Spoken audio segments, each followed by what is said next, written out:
ভালোবাসি বলেই তো বলছি সোহা, আজ আর তুমি আমাকে আটকাতে পারবে না।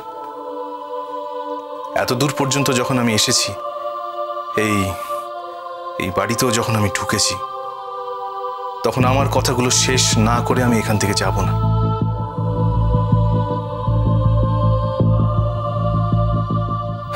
আঙ্কেল, আপনারা এত খারাপ কথা বলেছেন মেয়েটাকে, এরপর বোধহয় আপনাদের রিপেন্ট করা ছাড়া আর কোনো উপায় থাকবে না।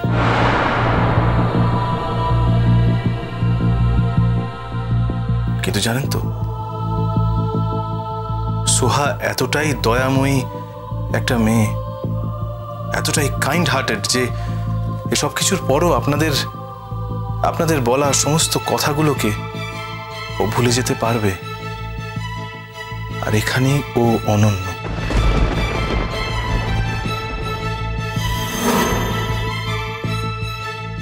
কথাটা কি আয়ুষ, এতদিন যখন ধৈর্য ধরেছে তখন আরেকটু ধৈর্য ধরো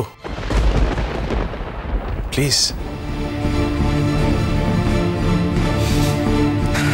আপনারা জানেন সোহা আর কদিন পরেই মা হতে চলেছে।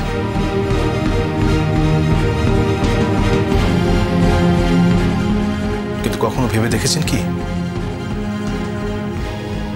সোহার সন্তানের আসল বাবা কে?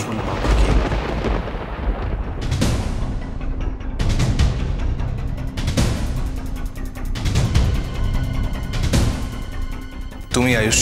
না,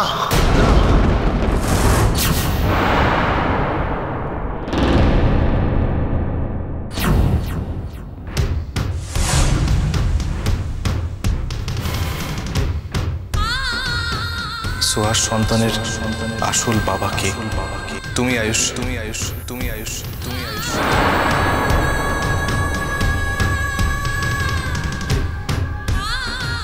ঋষি, আমি তোমাকে বারবার বলেছি, তুমি আমার কথাটা রাখলে না তো? এতদিন তোমার কথা রেখেছিলাম সোহা, কিন্তু আজ আর আমার পক্ষে সম্ভব হচ্ছে না তোমার কথা রাখা।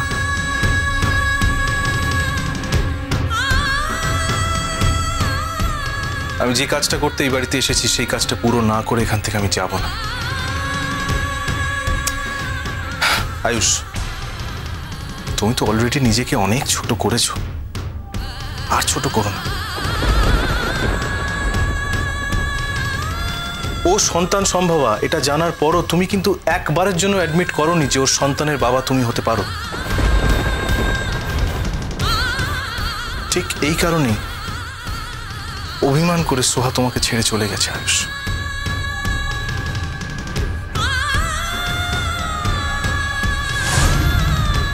না,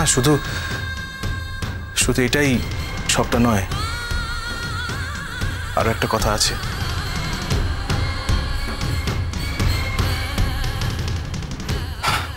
যেহেতু ও কোঠি বাড়িতে গিয়েছিল, তাই তোমার জীবনের সঙ্গে ও নিজের জীবন জড়াতে চায়নি। তোমার দেশ জোড়া নাম আয়ুষ। তোমার দিকে লোকে আঙুল দেখিয়ে বলবে যে ওই কোঠি বাড়ি ফেরত মেয়েটা তোমার বউ। এটা সোহা চায়নি।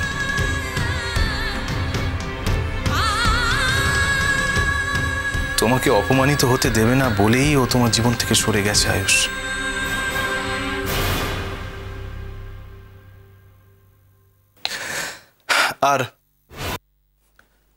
আর সব থেকে প্রয়োজনীয় যে কথাটা, যেটার উপর আজ অন্য সমস্ত ইকুয়েশন দাঁড়িয়ে আছে, তা হলো সোহার সঙ্গে আমার বিয়েটা কন্ট্রাকচুয়াল ম্যারেজ।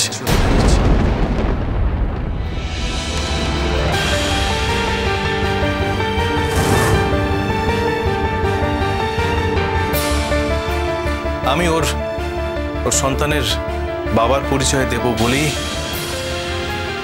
আমাকে বিয়েটা করতে হয়েছে।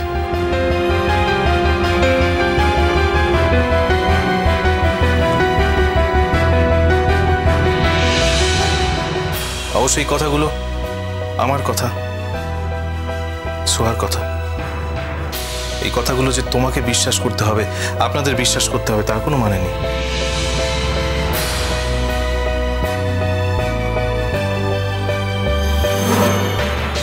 জানানোটা আমার দায় ছিল, তাই আমি জানিয়ে দিয়ে গেলাম। এখন বাকিটা তোমার উপর আয়ুষ। এই সোহা, আমি এগোবো। আর আমি ওকে এখানে থাকবো নাকি? আমি তো তোমার সঙ্গেই যাব।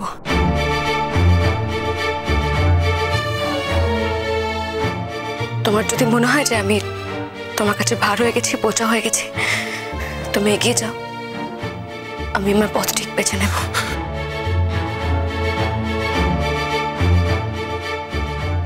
এই কথা শোনার পর আমি যে তোমাকে ফেলে রেখে যাব না,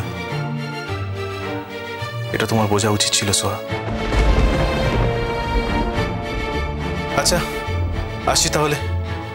আয়ুষ, এবার তোমার সিদ্ধান্ত নেওয়ার পালা।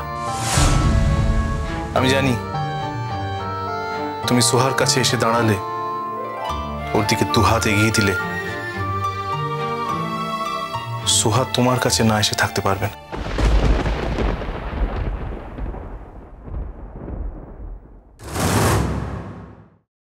আসি।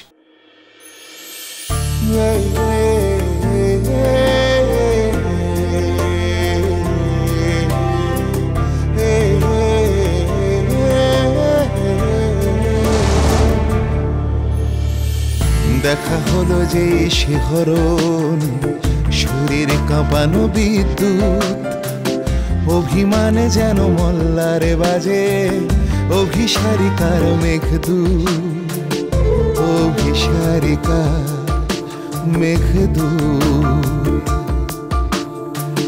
দেখা হলো যে শিহরণ, শরীর কাঁপানো বিদ্যুৎ, অভিমানে যেন মল্লারে বাজে অভিসারিকার Meghaduta, অভিসারিকার Meghaduta, অভিসারিকার Meghaduta.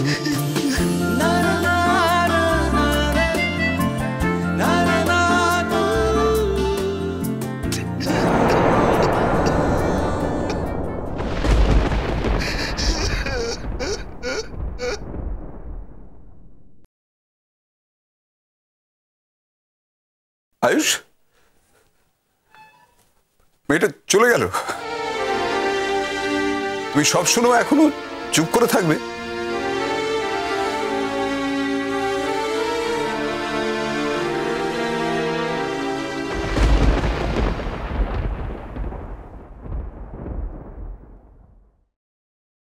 Shekhar uncle, please leave me alone.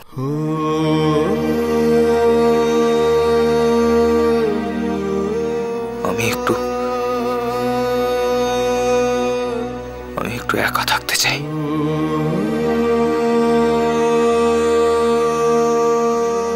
কি দারুণ একটা গল্প বললো, একেবারে সুপারহিট সিনেমা হয়ে যাবে, তাই না দাদা? কি গো জয়াদি, তোমরা তো দেখছি গল্প শুনে একেবারে বমকে গেলে। শোনো, মিতুল কিন্তু রাগ করে বাপের বাড়ি গেছে, তার মানে কিন্তু বিয়েটা ভেঙে যাওয়া নয়। আজ মিতুল চলে গেছে তাই তোমরা আবার কালকে তুতুলকে নিয়ে চলে আসবে, সেটা কিন্তু করতে পারবে না। সেটা করলে কিন্তু তোমরা আইনের ফাঁদে জড়িয়ে পড়বে।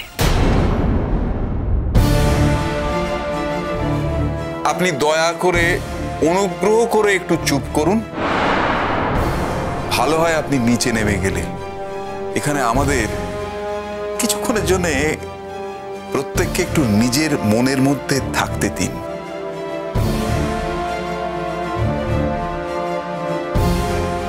দিন না একটু। কত রঙ্গ দেখবো জাদু, তেরে মারতে যাচ্ছিল, এখন আবার কেঁদে ভাসাচ্ছে। তুতু, তুতু, যা শুনলাম তাই কি সত্যি?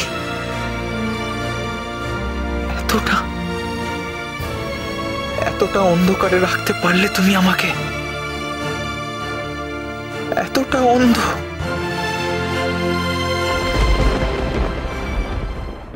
শোনো শেখর, আজ এত কিছু ঘটে যাওয়ার পরে মেয়েটা এসে বলল যে ওর পেটে ডোডোর বাচ্চা। আমি তো সেটা মানবো না। চোখের তারা